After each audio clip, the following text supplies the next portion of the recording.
देख रहे हैं YouTube चैनल आत्मा परमात्मा ज्ञान बोध। तो दोस्तों, आज हमने आपके लिए एक बहुत ही सुंदर वीडियो लेकर के उपस्थित हुए हैं और वीडियो का शीर्षक है रंग में भंग, पक्षियों के राजा गरुड़, कौवा और उल्लू की दुश्मनी। दोस्तों, बहुत सुंदर वीडियो है। तो आते हैं अपने मूल कंटेंट पर। परंतु जिन भाइयों ने अभी तक हमारे चैनल को सब्सक्राइब नहीं किया है तो वे पहले हमारे चैनल को सब्सक्राइब करें। उसके पश्चात हमारे वीडियो में अब हम आगे बढ़ते हैं। एक बार की बात है कि एक जंगल में पक्षियों के राजा गरुड़ थे। और ये तो हमेशा से ही पता है कि पक्षियों के राजा गरुड़ ही हैं। लेकिन जंगलवासी गरुड़ जी से असंतुष्ट थे। एक दिन मोर की अध्यक्षता में सभा हुई और मोर ने भाषण दिया, साथियों, गरुड़ जी हमारे राजा हैं, पर मुझे यह कहते बहुत दुख होता है कि उनके राज में हम पक्षियों की दशा बहुत खराब हो गई है। इस प्रकार की सभा हो रही थी और कह रहा था मोर कि गरुड़ जी तो यहाँ से दूर विष्णु लोक में विष्णु जी की सेवा में लगे रहते हैं और हमारी ओर उनका कोई ध्यान नहीं है। उनके लिए समय ही नहीं मिलता कि वे पक्षियों की समस्याएं सुन सकें। लेकिन जंगली चौपायों में जैसे राजा सिंह होता है वह सभी की सुनता है, उसी तरह से यदि हमारा कोई ऐसा राजा बन जाए जो हमारी सुन सके, और नहीं तो हमारी गिनती 3 रहेगी न 13, हम सब इसी तरह समाप्त हो जाएंगे। जब इस बात को पक्षियों ने सुना तो वे कहने लगे कि हमें क्या करना चाहिए। तो इस पर मोर कहने लगा, यही विचार करने के लिए ही तो सभा बुलाई है। तब ये प्रस्ताव रखा गया सभी पक्षियों ने मिलकर कि हमें नया राजा चुनना चाहिए जो हमारी समस्याएं हल करेगा, और दूसरे राजाओं के बीच बैठकर हम पक्षियों को जीव जगत में सम्मान दिलाएगा, हम उसे ही राजा मानेंगे। तो दोस्तों, उसी समय मुर्गा बोल उठा और कुक्कुड़कू की आवाज में उसने प्रस्ताव रख दिया। इधर से चील समर्थन करते हुए सीटी सी मार के बोला कि हाँ, मुर्गे ने जो भी घोषणा करना चाहें वो सही रहेंगे। और मोर ने पंख फैलाए और घोषणा की तो सभी ने सर्वसम्मति से अपना नया राजा तय करना प्रस्ताव रखा। पर बनाए किसे राजा? सभी पक्षी एक दूसरे से सलाह करने लगे कि काफी देर हो गई भाई, किसको राजा बनाएं? तो सारस बोला,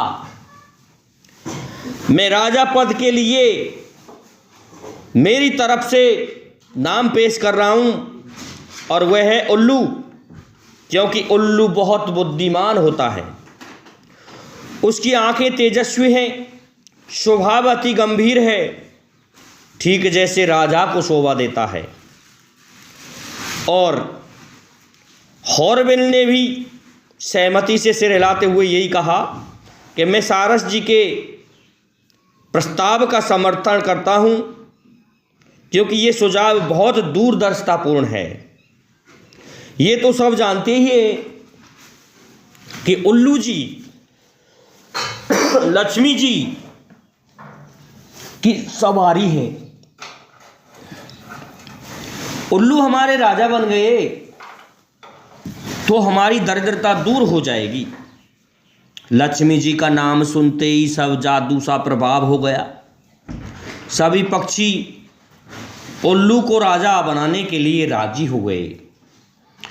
मोर बोला, ठीक है, मैं उल्लू से प्रार्थना करता हूं कि वे कुछ शब्द बोलें। तो दोस्तों, उल्लू ने कहा, अब उल्लू भाषण दे रहा है और किस तरह से कह रहा था, भाइयों आपने राजा पद पर मुझे बिठाने का जो निर्णय लिया है उससे मैं गदगद हो गया हूँ।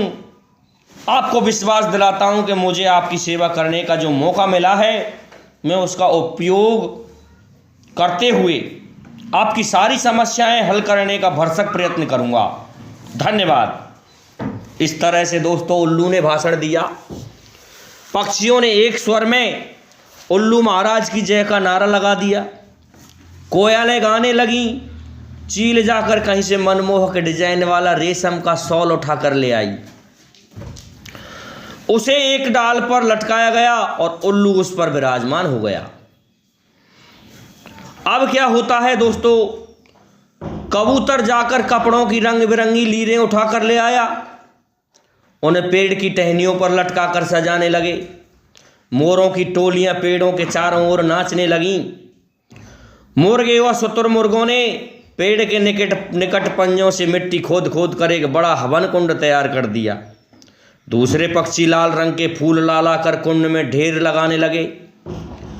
कुंड के चारों ओर 8-10 तोते बैठकर मंत्र पढ़ने लगे। चिड़ियों ने सोने व चांदी के तारों से मुकुट बना डाला तथा हंस मोती लाकर मुकुट में फिट करने लगे।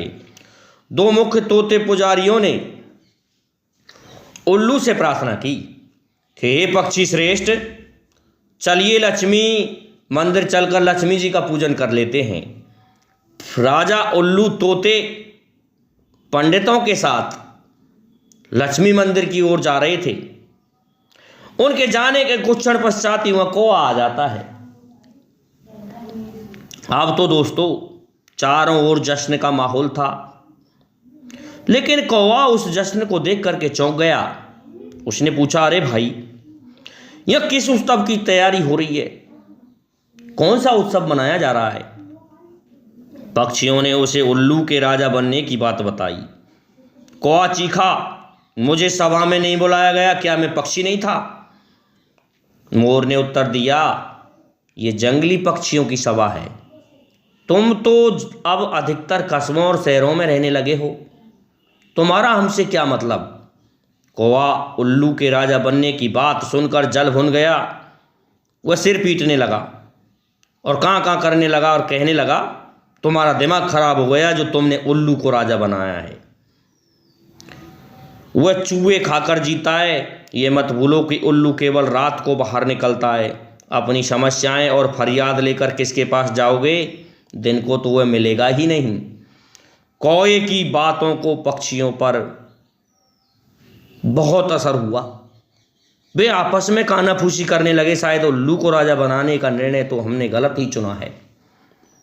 अब क्या होता है दोस्तों, सारे पक्षी वहां से खिसक गए। जब उल्लू लक्ष्मी पूजन करके तोतों के साथ वापस लौटा तो सारा राज्य अभिषेक स्थल सूना पड़ा था। उल्लू ने पूछा, सब कहाँ गए? उल्लू की सेवका खंडरीच पेड़ पर से बोली, कौवा आकर सबको उल्टी पट्टी पड़ा गया, सब चले गए, अब कोई राज्य अभिषेक नहीं होगा। उल्लू चौंच पीस कर रह गया। राजा बनने का सपना चूर चूर हो गया। तब से उल्लू कौवा का बैरी बन गया और देखते ही अब तो वह उस पर झपट के पड़ता है। दोस्तों, जहाँ कौवा और उल्लू होते हैं, इनकी बहुत पुरानी यही दुश्मनी चली आ रही है। इस कहानी से हमें शिक्षा मिलती है कि कुछ लोगों को दूसरों के रंग में भंग डालने की आदत होती है और वे उम्र भर की दुश्मनी मोल ले बैठते हैं।